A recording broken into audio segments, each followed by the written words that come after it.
Hello అండి, అందరూ ఎలా ఉన్నారు? ఈరోజు కూరగాయలు తెద్దామని మార్కెట్కి అయితే వెళ్ళాను. మార్కెట్ దగ్గర మామిడికాయలు చూసి టెంప్ట్ అయిపోయి పచ్చడి పట్టలేదు కదా అని చెప్పేసి అలా ఒక 14 కాయలు అయితే తెచ్చేసి పచ్చడి పట్టేసుకుందాం అని తెచ్చేసానండి.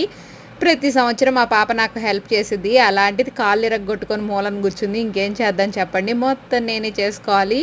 మామిడికాయలు తెచ్చిన వెంటనే దాని మీద జిగురు అవన్నీ పోవాలంటే చక్కగా ఉప్పేసి ఒక అరగంట సేపు ఈ విధంగా నీళ్ళలో నానబెట్టేసుకొని తుడుచుకున్నాం అంటే మంచిగా దాని మీద ఉన్న నలుపు గిలుపు అన్నీ పోతాయండి. దేవుడు నా కోసం వరం అందించాడో మరేమో కానీ ఎండ వచ్చేసింది. ఫుల్గా వర్షం పడిద్దేమని భయం వేసింది బయటికి వెళ్ళినప్పుడైతే.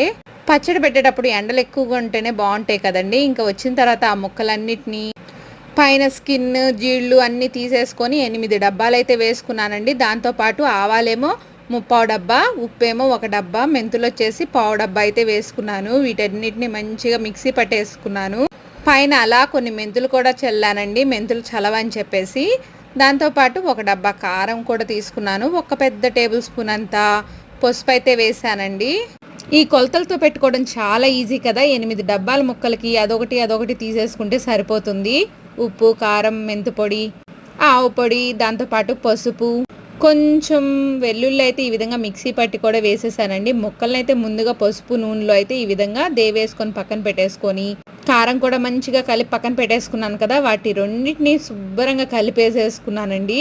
చెయ్యి మాత్రం మంట అదిరిపోతుంది. చెయ్యి పెట్టకుండా పచ్చడి అస్సలు కలవలేదు కదా. చేతిలోనే అమృతం ఉంటుందని చెప్పేసి ప్రతి సంవత్సరం చాలా టేస్టీగా వచ్చింది పచ్చడి అయితే. ఈ సంవత్సరం ఎలా వచ్చిందో చూడాలి. ఇంకా ఆగలేక టెమటైపోయి అదే బాండీలో అలా అన్నం కలిపేసేసుకొని తినేసామండి. కారం మాత్రం అదిరిపోతుంది, టేస్ట్ మాత్రం సూపర్ ఉంది. పులుపు అయితే పట్టలేదు. Bye friends.